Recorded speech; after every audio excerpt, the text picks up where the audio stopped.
O señor Luís busca a súa porta no corazón de Pontevedra. Vivir en una pensión es otro momento de la vida. Vive en Casa Alicia, unha pensión que parece estar noutro tempo. Nos anos 60, verdad? 50. É un pequeno hospedaje dos que quedan, dos de antes, antiguos. De toda a vida de Dios. O edificio ten 100 anos e funcionando 50 e largos anos. Lucía é unha patroa de cuarta xeración. A primeira patroa foi a señora Alicia. Señora Alicia, unha señora que falleceu, quedou a filla co negocio, pero a filla jubilouse e collémolo nós. Claro, como sabíamos como levábamos, porque traballábamos aquí da limpieza, e dixo, pois é unha pena que, pois que cerre. E pouco pensamos, non tuvemos moito que pensar, que dicimos, pois sí, veña, vamos a botarnos adiante a ver.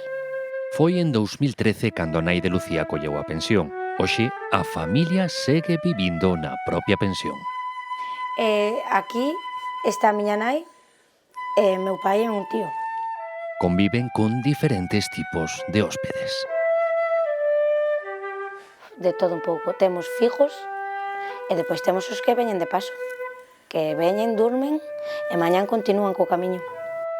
A metade dos cuartos están ocupados por hóspedes de longa duración. Un deles é o señor Luís. Yo vine aquí porque aquí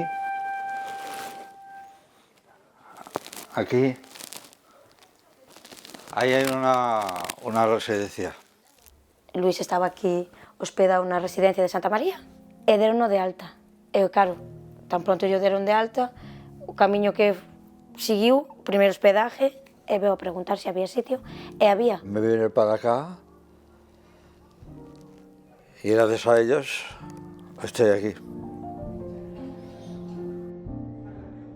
O señor Luís naceu en Madrid. Alí foi sereno, foi xoieiro. Cas voltas da vida leva xa 5 anos nesta pensión de Pontevedra.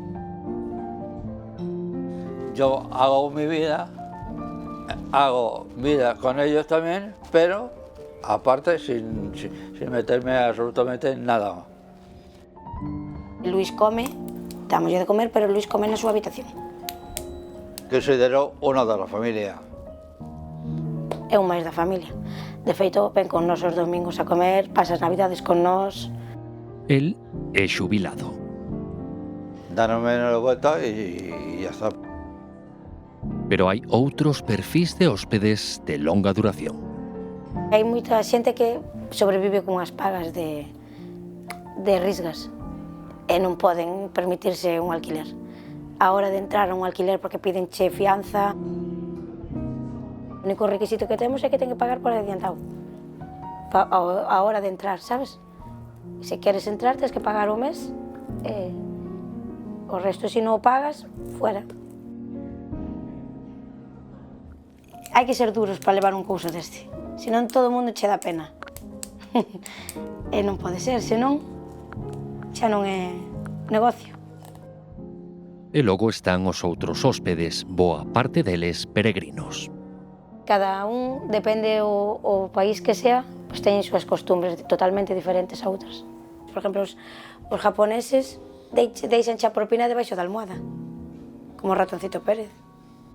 Son viaxeiros fugaces.